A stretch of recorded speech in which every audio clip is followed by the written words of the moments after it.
सर्व मंगल मांगले शिवे सर्वार्थ साधिके शरणे त्र्यंबके गौरी नारायणी नमोस्तुते। जय माँ भगवती, जय माँ दुर्गा।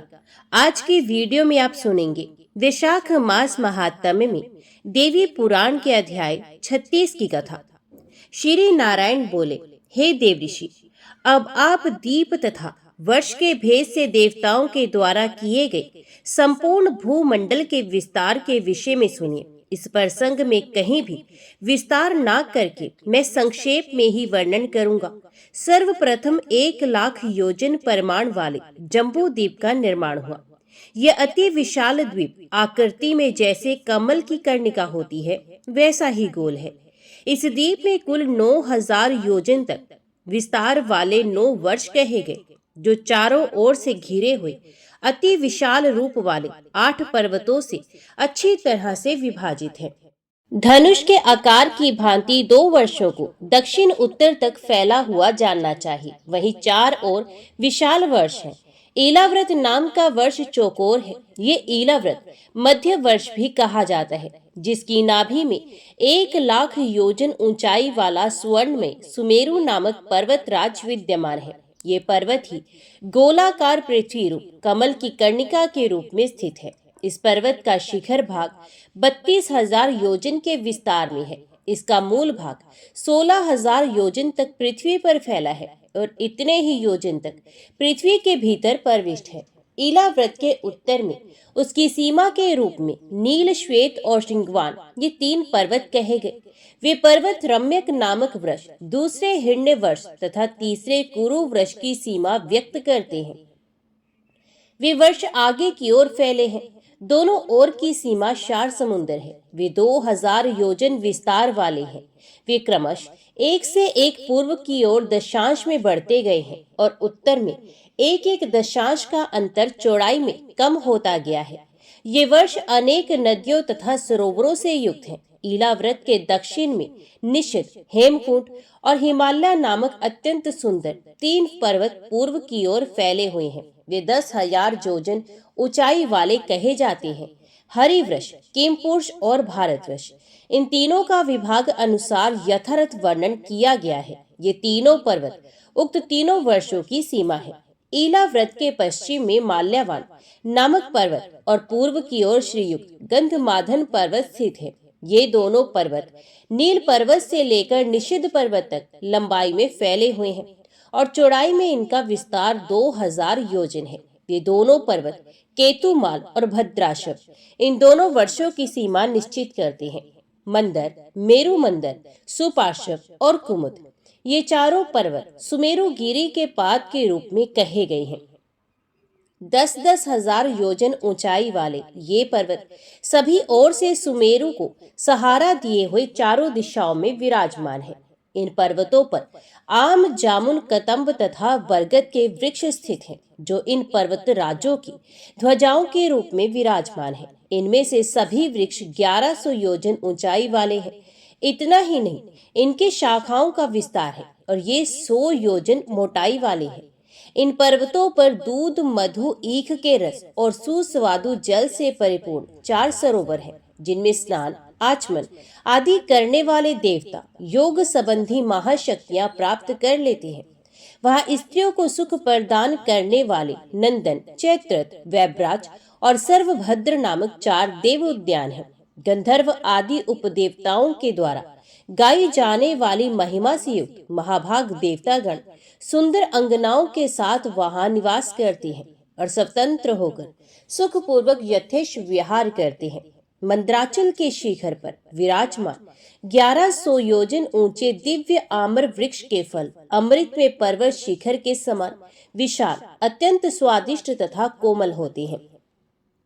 उस वृक्ष के ऊंचे शिरोभाग से गिरकर विदीर्ण हुए उन फलों के सुस्वादु एवं लाल वर्ण वाले रस से अरुणोदा नामक नदी बन गई। रस्य जल वाली वह नदी बड़े बड़े देवताओं तथा दैत्यों द्वारा पूजी जाती है। महाराज, उसी पर्वत पर पाप नाशिनी भगवती अरुणा प्रतिष्ठित है। लोग अनेकविध उपहारों तथा बलि से समस्त मनोरथ पूर्ण करने वाली, पापों का शमन करने वाली तथा अभय प्रदान करने वाली उन भगवती का पूजन करते हैं। उनकी कृपा दृष्टि मात्र से वे कल्याण तथा आरोग्य प्राप्त कर लेते हैं। ये आद्या, माया, अतुला, अनंता, पुष्टि, ईश्वर मालिनी, दुष्ट नाशकारी और कांतिदायिनी इन नामों से भूमंडल पर विख्यात है। इन्हीं के पूजा प्रभाव से जाम्बूनद नामक स्वर्ण उत्पन्न हुआ है। हे नारद, मैंने अरुणोदा नामक जिस नदी का वर्णन किया है वे मंदर पर्वत से निकलकर ईला व्रत के पूर्व भाग में प्रवाहित होती है। भगवती की अनुचरी स्त्रियों तथा यक्षों और गंधर्वों की पत्नियों के अरुणोदा के जल में स्नान करने से उनके शरीर की दिव्य गंध से उसका जल सुवासित हो जाता है। उस सुगंध को लेकर बहता हुआ पवन चारों ओर की 10 योजन पर्यंत भूमि को सुगंधित कर देता है। इसी प्रकार पर्वत की अधिक ऊंचाई से गिरने के कारण हाथी के शरीर के समान विशाल आकार वाले गुठली रहित जम्बू फलों के फटने से निकले हुए रस के द्वारा जम्बू नामक नदी बन गई। वे मेरु मंदिर से पृथ्वी तल पर गिरती हुई ईलाव्रत वृक्ष से दक्षिण की ओर प्रवाहित होने लगी। जम्बू फल के स्वाद से संतुष्ट होने वाली भगवती जमवादिनी नाम से विख्यात है। वहां के देवता, नाग, ऋषि, राक्षस तथा अन्य लोगों के लिए सभी प्राणियों पर दया करने वाली ये भगवती मान्य तथा पूजा के योग्य है। ये स्मरण करने वाले पापियों को पवित्र कर देने वाली तथा उनके रोगों को नष्ट कर देने वाली है।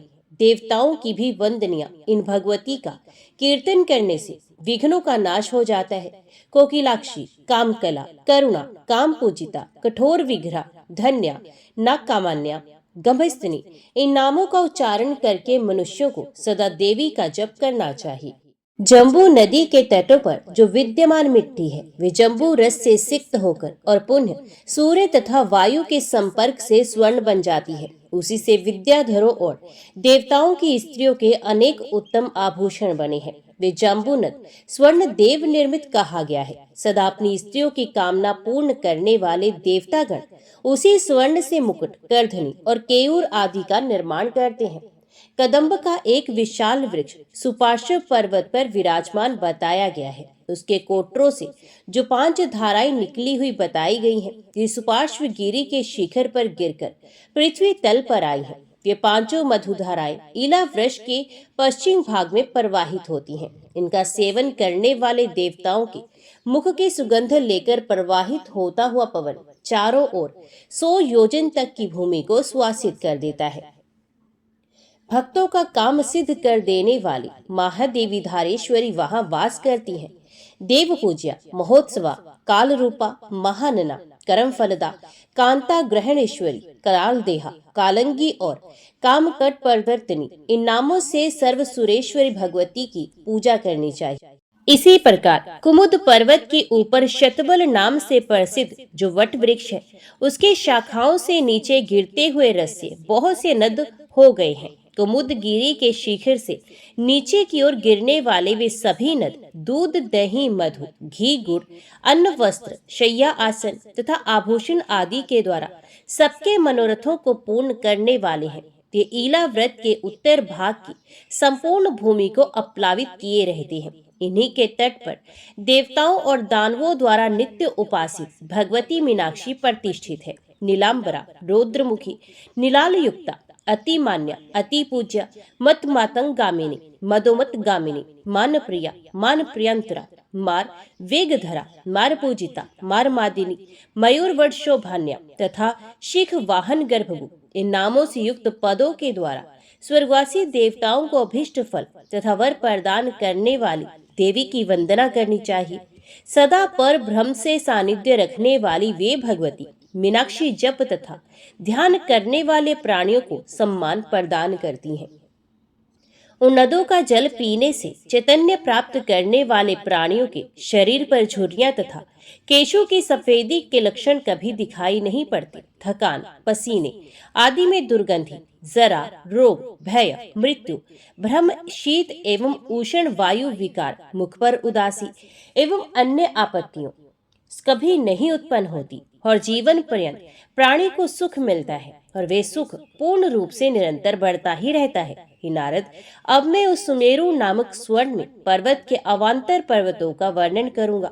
इस पर्वत से पृथक 20 पर्वत है जो कर्णिका के समान है। उनके मूल भाग में सुमेरु पर्वत है और उसको चारों ओर से घेर कर वे सभी पर्वत पुष्प के केसर के रूप में विराजमान है। उनके नाम ये हैं: शृणव्रत, कुरंग, कुरग, कुसम, विकंकत, त्रिकूट, शिशिर, पतंग, रोचक, निषद, श्रीनिवास, कपिल, शंख, वैदूर्य, अरुंधति, हस, ऋषभ, नाग, कालंजर और नारद। ये 20 पर्वत है। हे नारद, सुमेरु गिरी के पूर्व में 18,000 योजन लंबाई तथा 2,000 योजन चौड़ाई तथा ऊंचाई वाले 2 पर्वत है। वे दोनों श्रेष्ठ पर्वत जठर और देवकूट है। सुमेरु के पश्चिम में 2 पर्वत है। उनमें पहला पवमान और दूसरा पारयत्र नाम से विख्यात है। वे दोनों पर्वत जठर तथा देवकूट के ही समान ऊंचाई तथा विस्तार वाले कहे गए हैं। सुमेरु के दक्षिण में कैलाश और करवीर नाम से विख्यात 2 पर्वत हैं। ये दोनों विशाल पर्वत राज पहले के ही समान लंबाई तथा चौड़ाई वाले हैं। इसी प्रकार सुमेरु के उत्तर में त्रिशृंग और मकर नामक 2 पर्वत स्थित हैं। सूर्य की भांति सदा प्रकाश करता हुआ ये स्वर्ण में सुमेरु पर्वत इन्हीं 8 पर्वत श्रेष्ठों से चारों तरफ से घिरा हुआ है। इस सुमेरु पर्वत के शिखर पर ठीक मध्य में पद्म योनि ब्रह्मा जी की पुरी है। ये 10,000 योजन के विस्तार में विराजमान है। तत्वज्ञानी विद्वान महात्मगण समचौकोर इस स्वर्णमय पुरी के विषय में कहते हैं कि उस पुरी के चारों ओर 8 लोकपालों की श्रेष्ठ पुरियां प्रसिद्ध हैं। स्वर्ण में वे पुरियां दिशा तथा रूप के अनुसार स्थापित हैं। 2,500 योजन के विस्तार में इनकी रचना की गई है।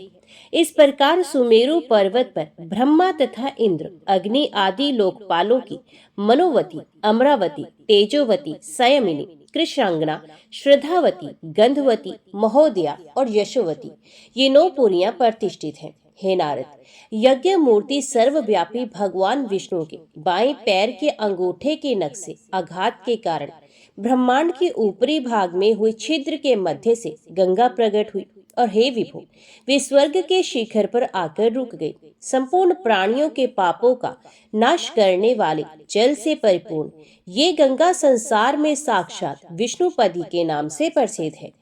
1000 युग का अत्यंत दीर्घ समय बीतने पर संपूर्ण देव नदियों की स्वामिनी ये भगवती गंगा स्वर्ग के शिखर पर जहाँ आई थी, वही स्थान तीनों लोकों में विष्णुपद नाम से विख्यात है। ये वही स्थान है जहाँ उत्तानपाद के पुत्र परम पवित्र ध्रुव रहते हैं। भगवान के दोनों चरण कमलों की पवित्र पराग धारण किए हुए ये परम पुण्यात्मा राजऋषि ध्रुव अचल पदवी का आश्रय लेकर आज भी वहीं पर विराजमान है।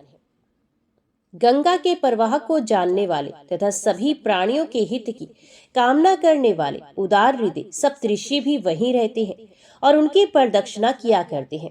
आत्यांति की सिद्धि स्वरूपणी ये गंगा तपस्या करने वाले पुरुषों को सिद्धि देने वाली है। ऐसा समझकर सर पर जटा जूट धारण करने वाले वे सिद्धगण उनमें निरंतर स्नान करते रहते हैं। तत्पश्चात वे गंगा विष्णु पद से चलकर हजारों करोड़ों विमानों से व्याप्त देव मार्ग पर अवतरित होती हैं और चंद्रमंडल को अपलावित करके ब्रह्मलोक में पहुंची।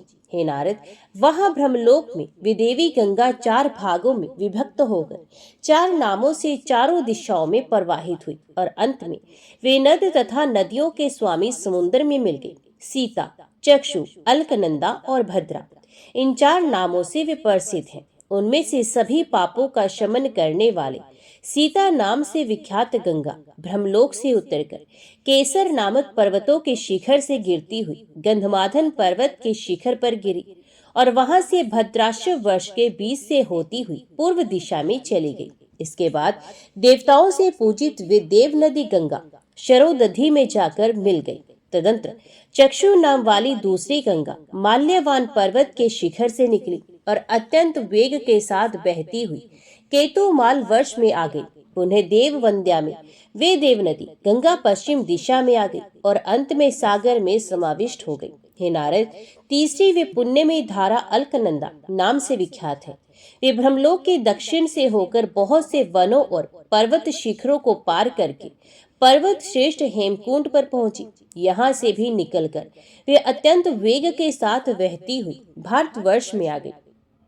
इसके बाद नदियों में श्रेष्ठ अलकनंदा नामक वे तीसरी नदी दक्षिण समुद्र में मिल गई, जिसमें स्नान के लिए प्रस्थान करने वाले मनुष्यों को पग पग पर राजस्व तथा अश्वमेध आदि का फल भी दुर्लभ नहीं है। तदंतर भद्रा नामक चौथी धारा रिंगवान पर्वत से निकली। तीनों लोगों को पवित्र करने वाली यह गंगा उत्तर कुरु प्रदेशों को भली भांति तृप्त करती हुई अंत में समुद्र में मिल गई। हे नारद, अन्य बहुत सी नद और नदियां प्रत्येक वर्ष में है, प्राय ये सभी मेरु और मंदार पर्वत से निकले हुए हैं। उन 9 वर्षों में भारतवर्ष कर्म क्षेत्र कहा गया। अन्य 8 वर्ष पृथ्वी पर रहते हुए भी स्वर्ग भोग प्रदान करने वाले हैं। ये वर्ष स्वर्ग में रहने वाले पुरुषों के शेष पुण्य को भोगने के स्थान है। देवताओं के समान स्वरूप तथा वज्र तुल्य अंगों वाले उन पुरुषों की आयु 10,000 वर्ष होती है। 10,000 हाथियों के बल से संपन्न वे पुरुष स्त्रियों से संवित यथेश काम क्रीड़ा से संतुष्ट तथा सुखी रहती हैं। वहाँ की स्त्रियां अपनी आयु समाप्त होने की 1 वर्ष पूर्व तक गर्भ धारण करती हैं। वहाँ पर सदा त्रेता युग के समान समय विद्यमान रहता है। उन 9 वर्षों में रहने वाले सभी देवेश पूर्वोक्त स्तोत्रों तथा जप, ध्यान और समाधि के द्वारा महादेवी की उपासना करते हैं। सभी ऋतुओं में खिलने वाले पुष्पों के समूहों से सुशोभित अनेक वन उनमें विद्यमान है, जहाँ फलों तथा पल्लवों की शोभा निरंतर बनी रहती है। उन वर्षों में विद्यमान सभी वन उद्यानों, पर्वत शिखरों तथा सभी गिरी कंदराओं में और खिले हुए कमलों से शोभायमान तथा हंस, सारस आदि भिन्न भिन्न जाति के पक्षियों की ध्वनि से निनादित निर्मल जल वाले सरोवरों में वहां के देवतागण जल क्रीड़ा आदि विचित्र विनोदों के द्वारा क्रीड़ा करते हैं और ललित भोहों वाली सुंदरियों के विलास भवनों में उन युवतियों के साथ यथेष्ट व्यवहार करते हैं। उन 9 वर्षों में भगवान आदि पुरुष भगवती की आराधना करते हुए विराजमान रहते हैं और वहां सभी लोग उनकी पूजा करते हैं।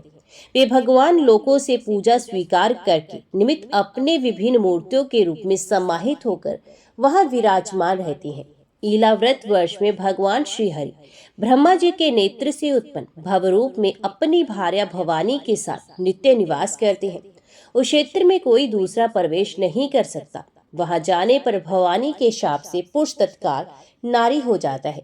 वहां भवानी की सेवा में संलग्न असंख्य स्त्रियों तथा अपने करोड़ों गणों से घिरे हुए देवेश्वर भगवान शिव संघर्षण देव की आराधना करते हैं। व्यजन्मा भगवान शिव सभी प्राणियों के कल्याण के लिए तामस प्रकृति वाले अपनी ही उस संघर्षण नामक चौथी मूर्ति का एकाग्र मन से ध्यान योग के द्वारा चिंतन करते रहते हैं। श्री भगवान बोले, सभी गुणों के अभिव्यक्ति रूप अनंत, अव्यक्त और ओंकार स्वरूप परम पुरुष भगवान को नमस्कार है। हे भजनीय प्रभु, भक्तों के आश्रय स्वरूप चरण कमल वाले समग्र ऐश्वर्यों के परम आश्रय भक्तों के सामने अपना भूत भावन स्वरूप प्रकट करने वाले और उनका सांसारिक बंधन दूर करने वाले, किंतु अभक्तों को सदा भव बंधन में बांधे रहने वाले आप परमेश्वर का मैं भजन करता हूँ। हे प्रभु, मैं क्रोध को नहीं जीत सका हूँ तथा मेरी दृष्टि पाप से लिप्त हो जाती है, किंतु आप तो संसार का नियमन करने के लिए साक्षी रूप से उसके व्यापारों को देखते रहते हैं। फिर भी मेरी तरह आपकी दृष्टि उन मायिक गुणों तथा कर्म वृत्तियों से प्रभावित नहीं होती। ऐसी स्थिति में अपने मन को वश में करने की इच्छा वाला कौन पुरुष ऐसे आपका आदर नहीं करेगा। मधुपान करके लाल आंखों वाले मदमत की भांति जो प्रभु माया के कारण विकृत नेत्रों वाले दिखाई पड़ते हैं, जिन प्रभु के चरणों का स्पर्श करके नागपत्नियों का मन मोहित हो जाता है और लज्जावश वे अन्य प्रकार से उपासना नहीं कर पाती, उन प्रभु को मेरा नमस्कार है। वेद के मंत्र जिन्हें इस जगत की उत्पत्ति, स्थिति और लय का कारण बताते हैं, परंतु वे तीनों से रहित हैं और जिन्हें ऋषिगण अनंत कहते हैं, जिनके सहस्त्र मस्तकों पर स्थित ये भूमंडल सरसों के दाने के समान प्रतीत होता है और जिन्हें ये भी नहीं ज्ञात होता कि वे कहाँ स्थित हैं, उन प्रभु को मेरा नमस्कार है। जिनसे उत्पन्न हुआ मैं अहंकार रूप अपने त्रिगुण में तेज से देवता, इंद्रिय और भूतों की रचना करता हूँ। वे विज्ञान के आश्रय भगवान ब्रह्मा जी भी आपके ही महत्व संज्ञित प्रथम गुण में स्वरूप है। महतत्व, अहंकार, इंद्रिय अभिमानी देवता, इंद्रियां और पंच महाभूत आदि हम सभी महात्मा लोग डोरी में बंधे हुए पक्षी की भांति जिनके क्रिया शक्ति के वशीभूत होकर और जिनकी कृपा के द्वारा इस जगत की रचना करते हैं, उन प्रभु को मेरा नमस्कार है। सत्वादी गुणों की सृष्टि से मोहित ये जीव जिनके द्वारा रचित तथा कर्म बंधन में बंधने वाली माया को तो कदाचित जान लेता है, किंतु उससे छूटने का उपाय उसे सरलता पूर्वक नहीं ज्ञात हो पाता। उन जगत की उत्पत्ति तथा लय रूप अब परमात्मा को मेरा नमस्कार है। हे नारद, इस प्रकार देवी के गणों से घिरे हुए वे भगवान रुद्र ईला व्रत वर्ष में सर्व समर्थ परमेश्वर संघर्षण की उपासना करते हैं। उसी प्रकार भद्राश्व वर्ष में भद्रश्रवा नामक वे धर्मपुत्र और उनके कुल के प्रधान पुरुष तथा सेवक भी भगवान वासुदेव की हयग्रीव नाम से प्रसिद्ध हय मूर्तियों को एकनिष्ठ परम समाधि के द्वारा अपने हृदय में धारण किया करते हैं और इस प्रकार उस हय मूर्ति रूप भगवान वासुदेव की स्तुति करते हुए उनके समीप रहते हैं। भद्रश्रवा बोले, चित्त को शुद्ध करने वाले ओंकार स्वरूप भगवान धर्म को नमस्कार है। अहो, ईश्वर की लीला बड़ी विचित्र है कि ये जीव संपूर्ण लोगों का संहार करने वाले काल को देखता हुआ भी नहीं देखता और तुच्छ विषयों का सेवन करने के लिए कुछ से चिंतन करता हुआ अपने ही पुत्र तथा पिता को जलाकर भी स्वयं जीवित रहने की इच्छा करता है। हे अज, विद्वान पुरुष इस विषय को नाशवान बताते हैं और अध्यात्म को जानने वाले सूक्ष्मदर्शी महात्मा भी जगत को इसी रूप में देखते हैं, फिर भी वे आपकी माया से मोहित हो जाते हैं। अतः मैं विस्मयकारक कृत्य वाले उस अजन्मा प्रभु को नमस्कार करता हूँ। माया के आवरण से रहित अपने अकर्ता होते हुए भी विश्व की उत्पत्ति, पालन तथा संहार का कार्य अंगीकृत किया है, ये उचित ही है। सर्वात्म रूप तथा कार्य कारण भाव से सर्वथा अतीत आपके लिए ये कोई आश्चर्य नहीं, जो प्रलय काल में तमोगुण से युक्त दैत्यगण वेदों को चुरा ले गए थे, तब ब्रह्मा जी की प्रार्थना करने पर मनुष्य और अश्व से संयुक्त विग्रह वाले जिन्होंने रसातल से उन्हें ला दिया था, ऐसा अमोघ हित करने वाले आप प्रभु को नमस्कार है। इस प्रकार भद्रश्रवा नाम वाले वे महात्मा गण हयग्रीव रूप देवेश्वर श्री हरि की स्तुति करते हैं और उनके गुणों का संकीर्तन करते हैं। जो मनुष्य इनके चरित्र को पढ़ता है और दूसरों को सुनाता है, वे पाप रूपी केंचुल से मुक्त होकर देवी लोक को प्राप्त होता है। हे नारद, पापों का नाश करने वाले, योग से युक्त आत्मा वाले तथा भक्तों पर अनुग्रह करने वाले भगवान नरसिंह हरि वर्ष में प्रतिष्ठित है। भगवान के गुण तत्वों को जानने वाले परम भागवत असुर प्रहलाद उनके दयामय रूप का दर्शन करते हुए भक्ति भाव से युक्त होकर उनकी स्तुति करते हैं। प्रहलाद कहते हैं, तेजों के भी तेज ओंकार स्वरूप भगवान नरसिंह को बार बार नमस्कार है। हे वज्रदृष्ट, आप मेरे सामने प्रकट होइए, मेरे कर्म विषयों को जला डालिए और मेरे अज्ञान रूप अंधकार को नष्ट कीजिए। ओंकार स्वाहा, मुझे अभय दीजिए तथा मेरे अंतकरण में प्रतिष्ठित हो जाइए। हे प्रभु, अखिल जगत का कल्याण हो, दुष्ट लोग शुद्ध भावना से युक्त हो, सभी प्राणी अपने मन में एक दूसरे के कल्याण का चिंतन करें, हम सबका मन शुभ मार्ग में परवर्त हो और हमारी मत निष्काम भाव से युक्त होकर भगवान श्री हरि में प्रविष्ट हो। हे भगवान, घर, स्त्री, पुत्र, धन और बंधु बांधवों में हमारी आसक्ति ना हो, और यदि हो तो भगवान के प्रिय जनों में हो। जो संयमी पुरुष केवल प्राण रक्षा के योग्य आहार से संतुष्ट रहता है, ये शीघ्र ही सिद्धि प्राप्त करता है, किंतु इंद्रिय प्रिय व्यक्ति वैसा नहीं कर पाता। जिन भगवत भक्तों के संग से भगवान के तीर्थ तुल्य चरित्र सुनने को मिलते हैं, जो उनकी असाधारण शक्ति वैभव के सूचक है तथा जिनका बार बार सेवन करने वालों के कानों के मार्ग से भगवान हृदय में प्रवेश करके उनके सभी प्रकार के मानसिक तथा दैहिक कष्टों को हर लेते हैं, उन भगवत भक्तों का संग कौन नहीं करना चाहेगा। भगवान में जिस पुरुष की निष्काम भक्ति होती है, उसके हृदय में देवता, धर्म, ज्ञान आदि सभी गुणों सहित निवास करते हैं, किंतु अनेक मनोरथों से युक्त होकर बाहरी विषय सुख की ओर दौड़ने वाली भगवत भक्ति रहित मनुष्य में महान गुण कहाँ से हो सकते हैं। जैसे मछलियों को जल अत्यंत प्रिय है, उसी प्रकार साक्षात भगवान श्री हरि ही सभी देहधारियों की आत्मा है। उनका त्याग करके यदि कोई महत अभिमानी घर में आसक्त रहता है तो उस दशा में दंपतियों का महत्व केवल उनकी आयु को लेकर माना जाता है, गुणों की दृष्टि से कदापि नहीं। अतएव तृष्णा, राग, विषाद, क्रोध, मान, कामना, भय, दीनता, मानसिक संताप के मूल और जन्म मरण रूप संसार चक्र का वहन करने वाले ग्रह का परित्याग करके भगवान नरसिंह के चरण का आश्रय लेने वालों को भय कहा। हे नारद, इस प्रकार वे दैत्यपति प्रहलाद पाप रूपी हाथियों के लिए सिंह स्वरूप तथा हृदय कमल में निवास करने वाले भगवान नरसिंह की भक्ति पूर्वक निरंतर स्तुति करते रहते हैं। केतु माल वर्ष में भगवान श्री हरि कामदेव का रूप धारण करके प्रतिष्ठित है। उस वर्ष के अधीश्वरों के लिए वे सर्वदा पूजनीय है। इस वर्ष की अधीश्वरी तथा महान लोगों को सम्मान देने वाली समुद्र तन्या लक्ष्मी जी स्तोत्र समूह से निरंतर उनकी उपासना करती हैं। रमा कहती हैं, इंद्रियों के स्वामी, संपूर्ण श्रेष्ठ वस्तुओं से लक्षित आत्मा वाले, ज्ञान, क्रिया, संकल्प शक्ति आदि चित्त के धर्मों तथा उनके विषयों के अधिपति, 16 कलाओं से संपन्न, वेदोक्त कर्मों से प्राप्त होने वाले अन्न में, अमृत में, सर्व में महनीय, औजवान, बलशाली तथा कांति युक्त भगवान कामदेव को नमस्कार है।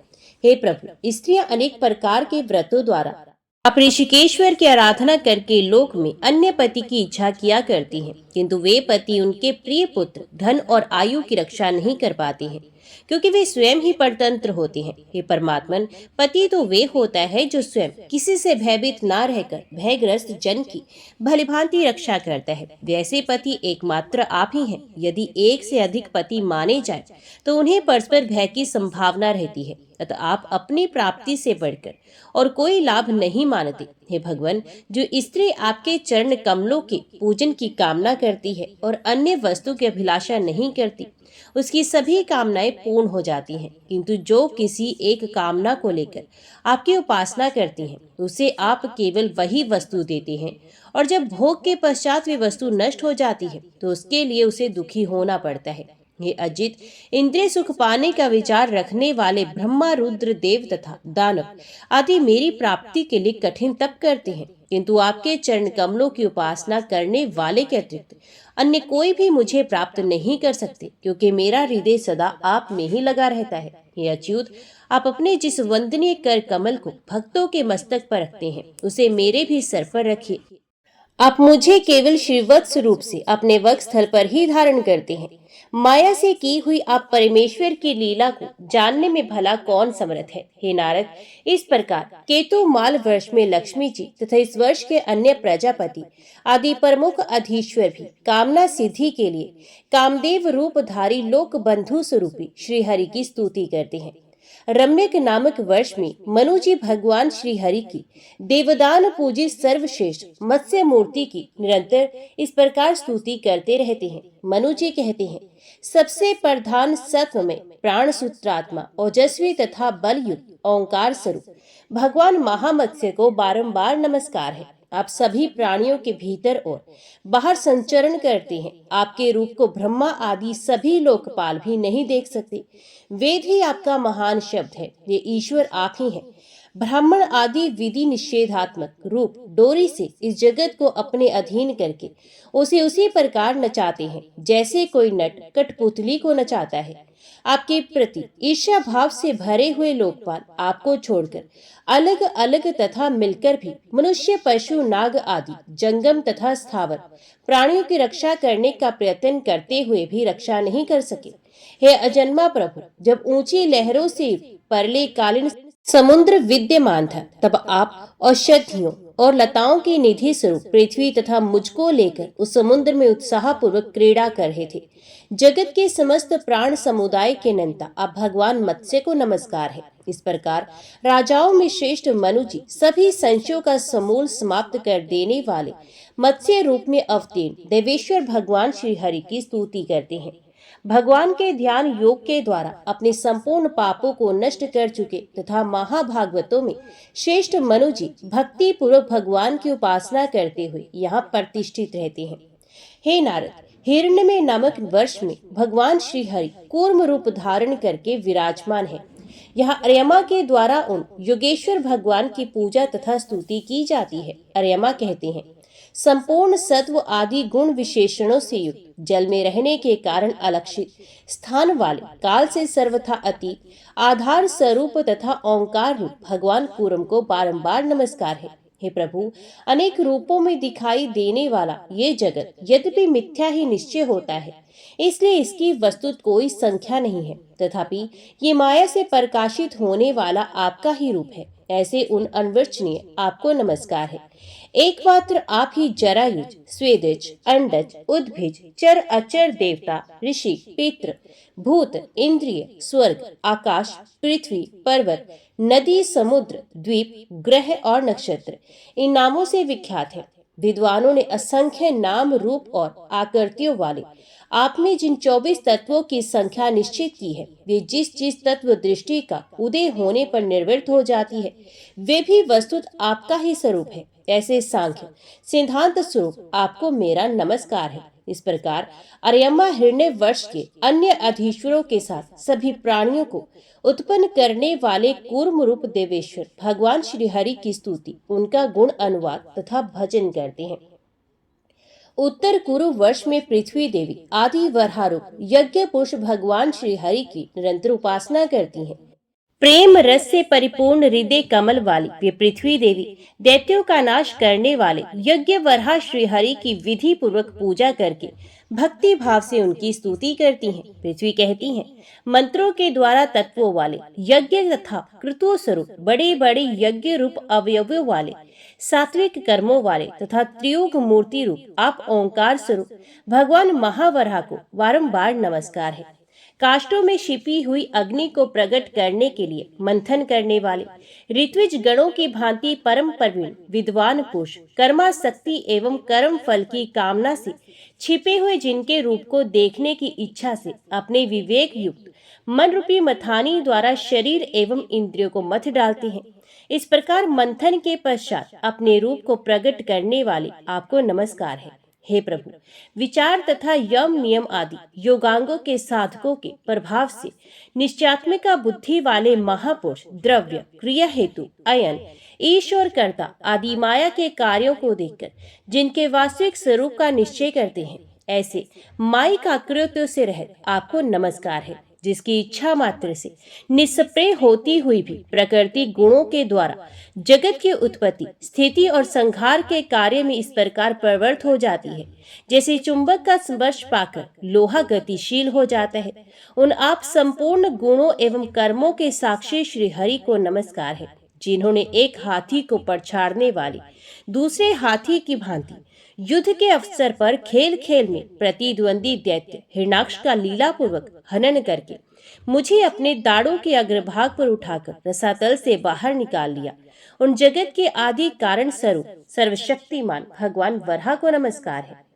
किमपुरुष वर्ष में श्री हनुमान जी संपूर्ण जगत के शासक आदि पुरुष दशरथ पुत्र भगवान श्री सीताराम जी की इस प्रकार स्तुति करते हैं। हनुमान जी कहते हैं, उत्तम कीर्ति वाले ओंकार स्वरूप भगवान श्री राम को नमस्कार है। श्रेष्ठ पुरुषों के लक्षण शील और व्रत से संपन्न श्री राम को नमस्कार है। संयत चित्त वाले और लोक आराधन में तत्पर श्री राम को नमस्कार है। साधुता की परीक्षा के लिए कसौटी स्वरूप श्री राम को नमस्कार है। ब्राह्मणों के परम भक्त एवं महान भाग्यशाली महापुरुष श्री राम को नमस्कार है, जो विशुद्ध बोध स्वरूप अद्वितीय अपने अपने तेज से गुणों की जागृत आदि अवस्थाओं का निवारण करने वाले सर्वंतरात्मा परम शांत निर्मल बुद्धि के द्वारा ग्रहण किए जाने योग्य नाम रूप से रहित तथा अहंकार शून्य है। उन आप भगवान की मैं शरण ग्रहण करता हूँ। हे प्रभु, आपका मनुष्य अवतार केवल राक्षसों के वध के लिए ही नहीं है, अपितु इसका मुख्य उद्देश्य तो मनुष्यों को शिक्षा देना है। अन्यथा अपने स्वरूप में ही रमण करने वाले साक्षात आप जगदीश्वर को सीता जी के वियोग में इतना दुख कैसे हो सकता था। आप धीर पुरुषों की आत्मा और प्रियतम भगवान वासुदेव हैं। त्रिलोकी की किसी भी वस्तु में आपकी आसक्ति नहीं है। आप ना तो सीता जी के लिए मोह को ही प्राप्त हो सकते हैं, ना लक्ष्मण जी का त्याग ही कर सकते हैं, न उत्तम कुल में जन्म, न सुंदरता, न वाक्य चातुर्य, न बुद्धि तथा न तो श्रेष्ठ योनि ही आपकी प्रसन्नता के कारण हो सकते हैं। यही बात दिखाने के लिए ही हे लक्ष्मण अग्रज, आपने इन सभी गुणों से रहित हम वनवासी वानरों से मित्रता की है। देवता, असुर, वानर अथवा मनुष्य जो कोई भी हो, उस उपकारी के लिए थोड़े उपकार को भी बहुत अधिक मानने वाले नर रूपधारी श्रेष्ठ श्री राम स्वरूप आप श्री हरि का सब प्रकार से भजन करना चाहिए, जो दिव्य धाम को प्रस्थान करते समय सभी उत्तर कौशल वासियों को भी अपने साथ लेते गए हैं। हे नारद, इस प्रकार किमपोष में वानर श्रेष्ठ हनुमान सत्य प्रतीक, दृढ़वर्ती तथा कमल पत्र के समान नेत्रों वाले भगवान श्री राम की भक्ति पूर्वक स्तुति करते हैं, उनके गुण गाते हैं तथा भली भांति उनकी पूजा करते हैं। जो पुरुष भगवान श्री रामचंद्र जी के इस अद्भुत कथा प्रसंग का श्रवण करता है, वे पापों से मुक्त होकर विशुद्ध आत्मा वाला हो जाता है और श्री राम के परम धाम को प्राप्त होता है। हे नारद, भारत नामक इस वर्ष में आदि पुरुष मैं सदा विराजमान रहता हूँ और यहाँ आप निरंतर मेरी स्तुति करते रहते हैं।